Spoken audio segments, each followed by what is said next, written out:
আপনি যখন আগুনে পুড়বেন অর্থাৎ বিপদে সম্মুখীন হবেন, তখন আপনি পুরে পুরে নরম হয়ে যাবেন। সাময়িক আপনি নরম হয়ে যাবেন, আবার যখন ঠান্ডা হয়ে যাবে তখন সেই লোহা এমন শক্ত হবে কেউ ভাঙতে পারবে না। তদ্রূপ আমাদের জীবনে বিপদ আসবে, ব্যর্থতা আসবে, সেটা থেকে যদি আমরা শিক্ষা গ্রহণ করি তাহলে আমাদের চেয়ে অভিজ্ঞতা সম্পন্ন আর কেউ হতে পারে না। আমাদেরকে তখন ভাঙা অতটা সহজ হয় না। আসসালামু আলাইকুম, আপনারা সবাই কেমন আছেন? আজকে আমি বের হয়েছি আমার শখের গার্ডেনে। এই যে দেখতে পাচ্ছেন, শখের গার্ডেনে আমার কম্পোস্ট নিয়ে যাচ্ছি। এটা আমার খুবই শখের বিষয় যে আমার সমস্ত কাজের ফাঁকে এইটা আমার একটা বেস্ট কাজ আমি মনে করি। তো বরাবরের মতো আমি টলি নিয়ে যাচ্ছি আমার গার্ডেনে।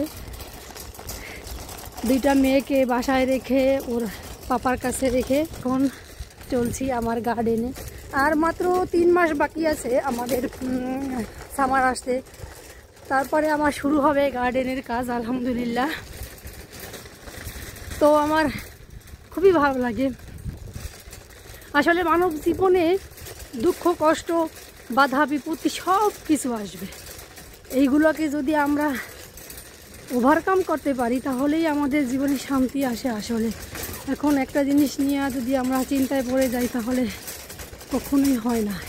একটা কিছুতে কাজে নামলে বিপদ অবশ্যই আসবে, এটা স্বাভাবিক। ওইটা থেকেই আমাদের শিক্ষা গ্রহণ করতে হবে, কিভাবে এটার সমাধান বের করতে হবে। তাহলেই আমরা জীবনে কিছু একটা করতে পারবো, আমাদের মনের ইচ্ছাটা পূর্ণ হবে। তা না হলে আমাদেরকে ঘরে বসে ডিপ্রেশনে যেতে হবে আর ভাবতে হবে যে মানুষ পারে, আমি পারি না, আমার অমুক সমস্যা তমুক সমস্যা।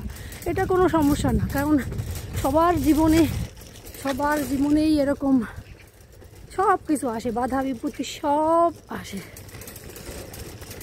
তো সেটা নিয়েই আমাদের চলতে হয়। তো আমি যাচ্ছি আমার গার্ডেনে, সকালবেলা মর্নিং ওয়ার্কও হচ্ছে আর আমার গার্ডেনের কাজও হচ্ছে। আর এই যে আমি কম্পোস্ট জমাই, এই যে একটু একটু একটু একটু করে কম্পোস্ট জমাতে জমাতে এত হয়। তো এটা যদি আমি ফেলে দিতাম তাহলে তো আমার এই কম্পোস্টটা হতো না। তো আমি সেই একটু একটু একটু একটু করে জমি এখন এই আমার গার্ডেনে পুরোটাই আমার বানানো কম্পোস্ট ভরে গেছে আলহামদুলিল্লাহ। তো এইটাই, মানে লেগে থাকলে সব কিছুই হয়।